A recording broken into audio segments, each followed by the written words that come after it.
Hey you guys, it's me again, and this time I have with me Tiny Adventure, who is extremely sleepy, but wanted to say hi. I know I promised the W4s that you guys would get to see Tiny Adventure before he got big, but I didn't plan on getting sick so often, and I didn't plan on him growing so fast. He got weighed in this morning, and he is 11 pounds. Remember, he's less than 6 months old.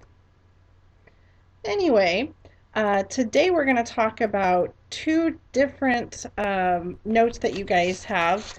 Whoops, that is the wrong paper. We're going to talk about subject pronouns, which you've got this on one side, and I believe on the other side you've got the notes on être. Être is going to be your very first verb that you learn, so very exciting stuff, I think. But before we can talk about être, really, we've got to talk about our subject pronouns. And I've kind of made a little chart for you here. When you're first learning French or any Romance language, I think it's easiest to start with, I call it training wheels, basically.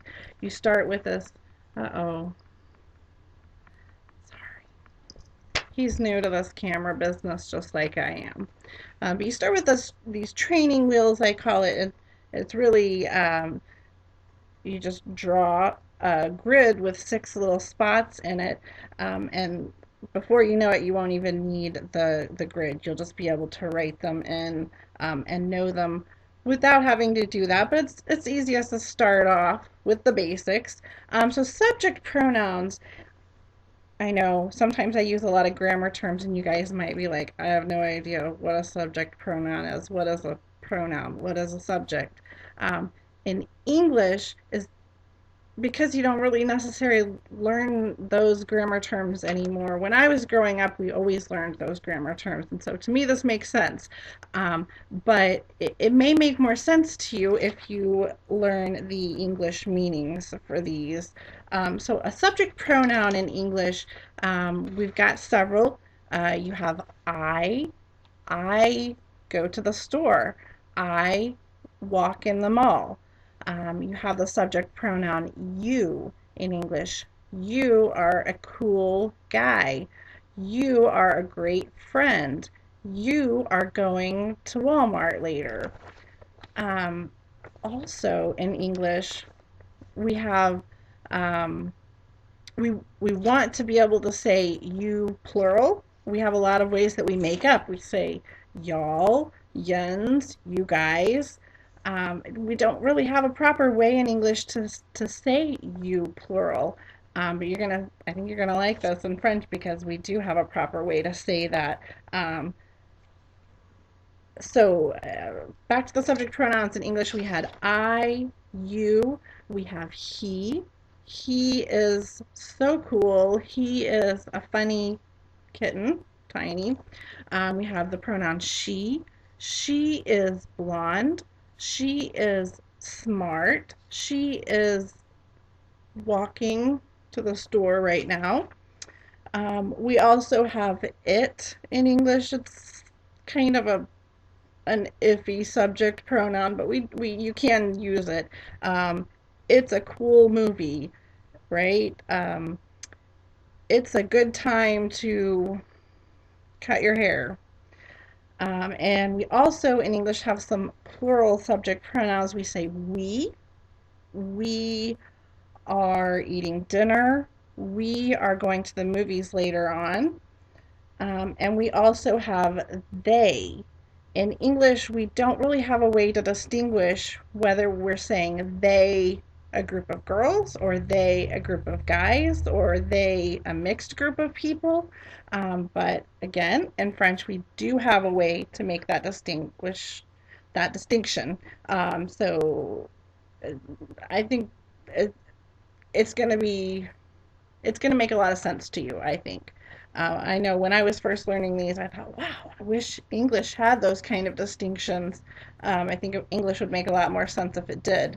But so let's look at the chart itself. So we've got a singular column. So everything in this column is going to be singular. So again, those ones in English that were singular, we had I, you, he, she, it. Those are our singular pronouns. And we've got our plural pronouns, which in English, we. Plural again just means more than one. So we is myself plus at least one other person that we're talking about ourselves. And we have the subject pronoun they in English, and that's plural. They are doing something or other. They are so cool, right? All right, so singular, plural, and then you look at the chart in terms of the rows. You've got first person. I know you've heard this before. First person, second person, third person. First person is in terms of the person speaking, they're speaking about themselves. So first person singular in English is I. I'm the first person and I'm singular. There's just one of me, so I'm going to go with I. If I'm talking in first person and there's myself and at least one other person, I'm going to use the first person plural, we. Second person is when you're talking directly to someone. So I'm talking directly to you guys right now. That would actually be second person plural. Y'all, you guys, yins. Um, Second person singular is going to be you're just talking one on one with someone and you call them you. And third person is when you're talking about someone else. So you could be talking about a single person.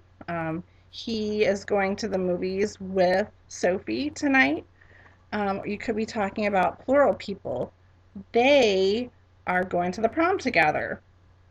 All right, so those are our, that's how to use the chart. Let's go in and fill in the meanings. And Mrs. Grau has the key for this so she can help you get the proper spellings and everything. But for our first, you can also look at the back of this because it's got them written in. But so for our first person, singular, we say je, je, and that's J, E. J, E. And it's in English, one little letter, I.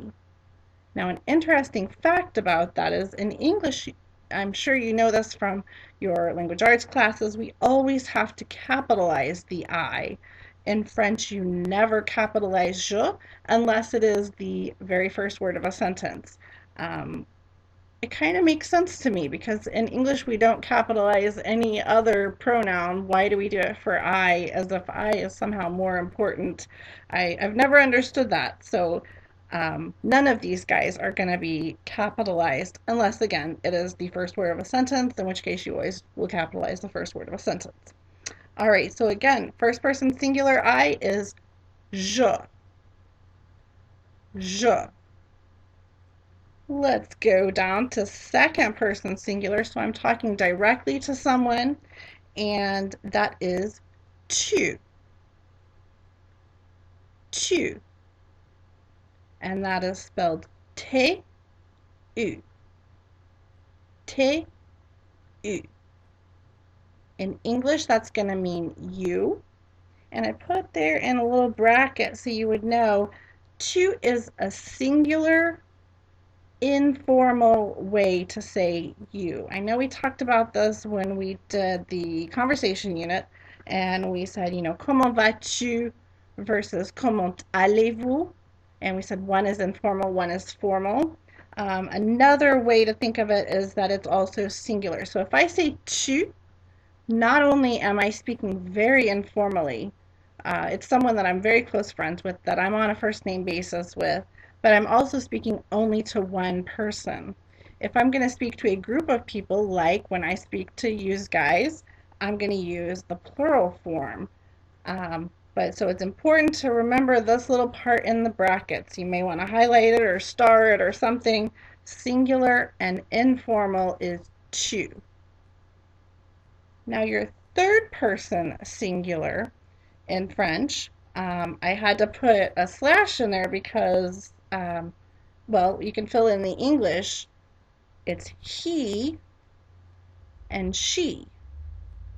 So we'll do he first since That's the way I put it on the paper.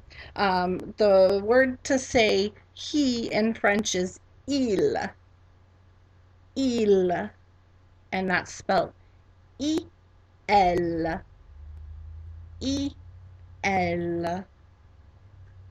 And the second one, she, in English, in French, is pronounced elle,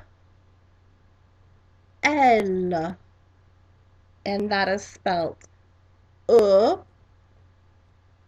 D, L, E, E, D, L, E, and that is elle again. So let's go through and I want you guys to pronounce after me on the singular side. All right, to say I, it's je, je. For you, singular person, informal, good friend of mine, I will call you tu,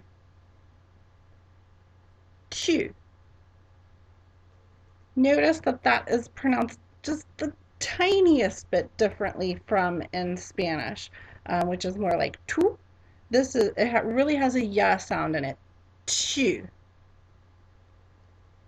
On to third person singular to say he is gonna be il, il, and she, like Bob back here, she's hiding, is gonna be elle, elle. All right, and that completes our singular side. Let's look now at the plural side. Okay, so first person plural in English, we would say we. We as in us. We are talking about something. And in French, the word is nous. Nous. And that is spelled N-O-U-S.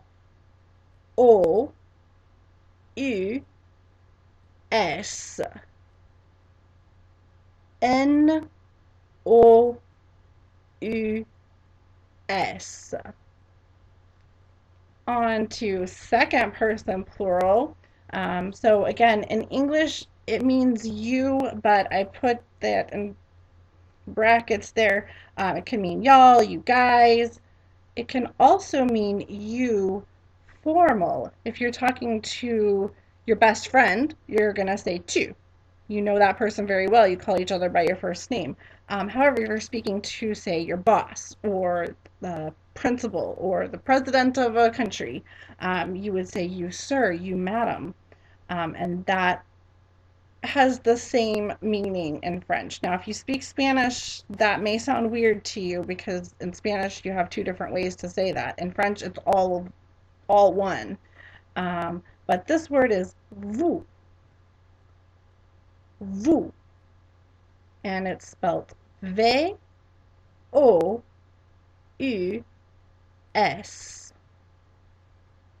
V-O-U-S. Vous. On to a third person plural. So again, in English, we just say the word they to refer to all groups of people. But in French, we have two ways to say that. Our first one is going to be il, il, and that is spelled I-L-S, I-L-S. And our second way to say it is elle, elle, and that is spelled E-D-L-E-S.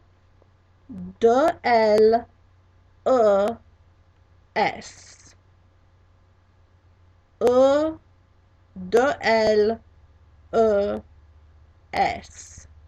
Now, here's the difference between those two. They both mean they. But if you say L, the second one, E-L-L-E-S, that means they, and they are all girls.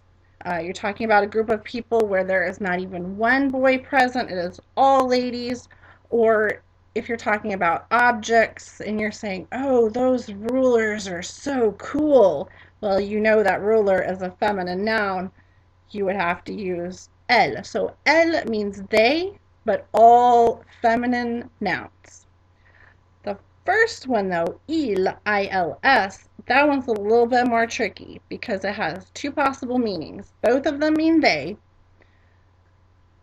It can mean they, a group of all guys, or masculine objects. So if you're saying, oh, those cats are so cute, well, you know that the word cat is masculine, so you're going to go with il, I-L-S. However, what do you do when you have a mixed gender group of people or objects? You know, you've got a room like the room that you're in right now that has some guys and some girls. Um, we always default back to masculine plural in that instance. So if you've got a whole bunch of girls, say you have a room with like 100 girls in it, they're elle. But then one guy walks in the door and suddenly it becomes il. Um, so we will always, always, always revert back to the masculine if even one guy or one masculine object is present. That would be the same case if we had, um, say, a whole pile of chairs, elle, and then suddenly in walks a book, because books have legs, then it's going to become il. And you might theoretically be talking about those inanimate objects that walk around. Sure, of course you would. But let's go through and pronounce our plural side here. Okay, so first person plural is nous, nous. Second person plural or formal, vous, vous. Third person plural masculine or mixed gender group, il, il. And third person plural all feminine, elle, elle. All right, you guys have got them. These are all of your subject pronouns. I highly recommend hanging on to this guy because there's going to be times when you get confused over which subject you're thinking about, which one you're going to be using, and this chart will help you. If you just use the training wheels, just say, okay, which person am I talking about? Am I the one talking? Am I talking to someone, or am I talking about someone? And then is that someone singular or plural? And that will use the chart. It'll get you right to where you need to go. Okay, so those are our subject pronouns. And as you may recall from language arts, what you really need to make a sentence is a subject and a verb. Now, all kinds of other things can come into play in a sentence. You might have objects, indirect objects, direct objects. You might have prepositional phrases. You might have subordinate clauses, but the essence of a sentence is subject and verb. And so that brings us to our first verb, which is right here. How exciting is this? You guys are going to be able to make sentences now. So the very first verb I always like to start off with, it's an important verb in French, it's an important verb in English as well, and it is the verb to be. And in French it's pronounced être. Être. Now you might remember that was the one of the verbs in the title of the documentary that we watched about the school children in France. It was called Etre ou avoir. You'll see why in about a week, why it was called that. But être means to be. And if you think about in English, the verb to be is a very irregular verb. What I mean by that is that it doesn't follow a normal pattern when you break it down into its individual parts. A verb that would be regular in English might be a verb like to walk. And here's how we conjugate it in English. I walk, you walk, he walks, she walks, we walk, they walk. It all makes sense, right? They all are the same base form, We're adding little things here and there to make it match and to make it sound right in our heads, but essentially it's the same, all of the same, right? Well, we have in English and in French, we have regular and irregular verbs. And in English, just as in French, the verb to be is irregular. Let's think about how it's conjugated. We say, I am, you are, he is, she is, we are, they are. None of those had anything to do with the verb itself, be, right? We wouldn't say I be, you be, he be, she be. I mean, maybe like if you're a rapper or something, you get away with saying that. But to be speaking in proper English, we don't use that those forms. Okay, so you see that we have regular and irregular verbs in English. And what we're doing when we broke it down into all of those little parts, there is a fancy term, which is to conjugate. To conjugate a verb is to break it down into its individual parts based on the subject pronoun. So that's what we've done here. And that's what I was just saying. If you conjugate the verb to be in English, you're going to break it down into its individual parts based on pronouns. I am, you are, he is. All of that is stuff you've been doing since you first learned how to speak, and it's called conjugating a verb. And we're going to learn how to do that a little bit today and a little bit as we go along through the semester. Now, I should back up a little bit and let you know that in French there are loads of regular verbs where you learn a pattern and you can apply it to the verbs, and then you'll be able to conjugate any verb. We'll get to those in about a month. Those are a lot more easy to deal with than the irregular verbs. However, the irregular verbs are the ones we use the most to speak. You would probably most likely get the most use out of the irregular verbs. And that's why I'm going to teach you guys the irregular verbs first.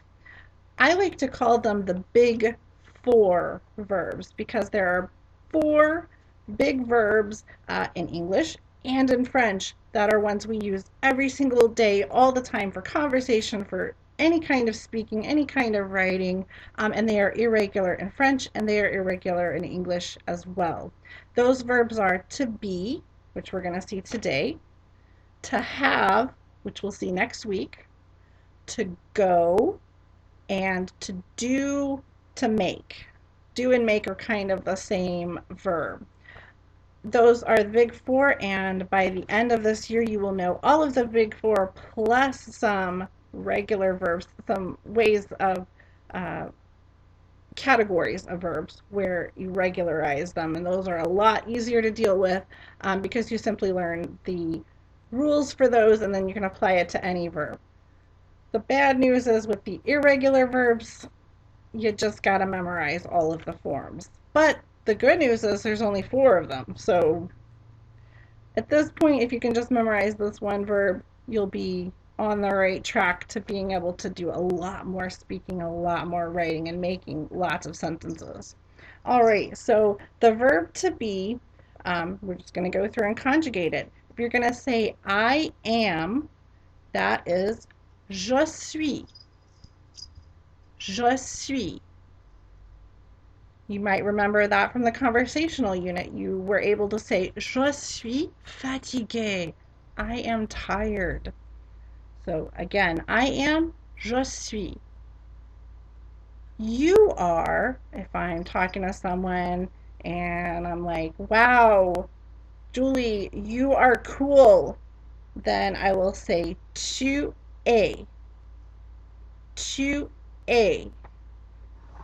And again, that's you, informal and singular. So someone I'm speaking closely with and that I'm an equal with them, and it's just one person, tu es.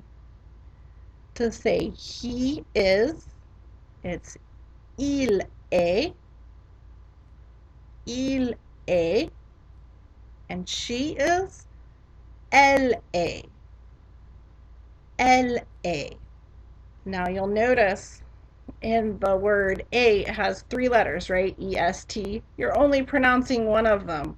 It's crazy, but you want to be careful and not pronounce it as est, because that has a totally different meaning in French. Est means east, like the direction east. So when you're talking about the verb, just kind of remember to yourself, oh, I don't pronounce those at all. It's just a. All right, to say we are the coolest class. I mean, you know how those Spanish classes are. So we are is nous sommes. Nous sommes. You are, like y'all are, or you sir are, is vous êtes. Vous êtes. You probably heard that I was making a liaison in between vous and et, because vous ends in a normally silent consonant and et begins with a vowel, so we liaise them together. Vous êtes. And our very last one to say they are, they, and they're all dudes or a mixed gender group of people or objects, would be ils sont, ils sont. They are, and they're all girls or all female objects, elles sont.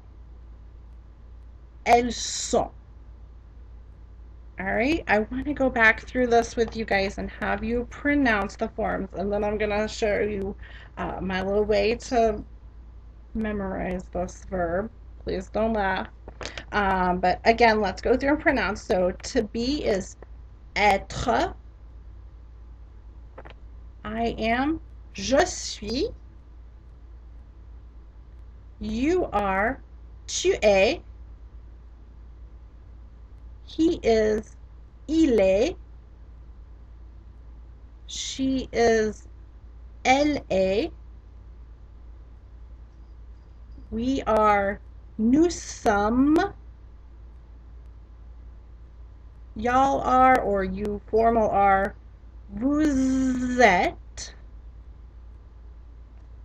And they are, all guys or mixed, ils sont. They are all girls, elles sont. All right, gotta get comfortable to tell you this. You know how I always memorize things, right? Is through song, as you've seen multiple times this year. And for each of the big 4 verbs, I have a song that either I got from another teacher, or most of them actually I wrote myself. You might notice that I have a super sore throat, so, and you know my singing isn't good to begin with, but let me just see if you can deal with this, and then you guys can sing it, and I'm sure you'll sound like 1,000 times better than myself, but I think you'll recognize the tune of this one. Okay, it goes. Je suis, tu es, il est, elle est, nous sommes, vous êtes, ils sont, elles sont. All right, did you recognize the tune? It's Happy Birthday. All you have to do is sing through the different forms of it. So, je suis, tu es, il est, elle est, nous sommes, vous êtes, ils sont, elles sont. All right, I bet you can do that. I want you to practice that. And by the time you come to next class, I really need you to have this verb memorized, because we're going to be jumping in, diving right into our next verb, and I don't want you to get those 2 verbs confused, because they can sound similar and there are times when you use one and not the other, and so it's really, really, really super important that you guys learn how to do this. Okay? Can you promise me you will memorize this verb? Some good ways to do that might be singing the song to yourself.